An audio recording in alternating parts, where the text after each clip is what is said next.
হাঁস মুরগি শুধু শুধু পুষলেই হবে না, হাঁস মুরগি যদি প্রোটিনের ঘাটতি না পূরণ করতে পারেন তাহলে এখান থেকে প্রফিট করা খুবই কষ্টকর হয়ে যাবে। আমাদের ফার্মে এত পরিমাণ ডিম আলহামদুলিল্লাহ কিভাবে পাই, এবং আমাদের খামারের পশু পাখিগুলো অন্য অন্য ফার্মের পাশাপাশি যদি তুলনা করেন তাহলে দেখতে পারবেন পশু পাখিগুলো কতটুকু সুস্থ। ক্যারেটগুলো শুধু দেখাও, এদিকে আসো, ক্যারেটগুলো দেখাও।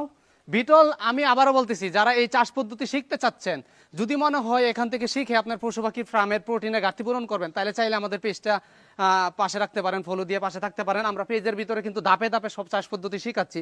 আজকে কিন্তু আমাদের হারভেস্ট চলতেছে। আপনারা বলবেন যে এগুলো ক্যারেট কি জন্য বাহির করছি, ক্যারেট বাহির করছি এই কারণে, আমাদের যে বিটলের লার্ভা আছে এই ভুসির ভিতরে যেটা থাকে এখান থেকে চালা হচ্ছে মূলত এই লার্ভাগুলাকে। আমি আপনাদেরকে একটা ছেলে দেখাবো এখন, এটা কিভাবে হারভেস্ট করছে। আগে ক্যারেটগুলো যেগুলো দেখাও, ভিতরের ক্যারেটগুলো দেখাও, এই পুরা গড়টাতে দেখাও। যথেষ্ট পরিমাণে বিটল আমরা উৎপাদন করতে পারি, এবং এটার কিছু সিক্রেট পদ্ধতি আছে। যারা এগুলো শিখতে চাচ্ছেন তারা চাইলে আমাদের পেজের সাথে যুক্ত থাকতে পারেন। আমি এখন একটা ছেলে দেখাই, বাইরম। এটা মূলত আজকে আমরা হারভেস্ট করতেছি, এই কারণে এই বিটলগুলো বাহির করা।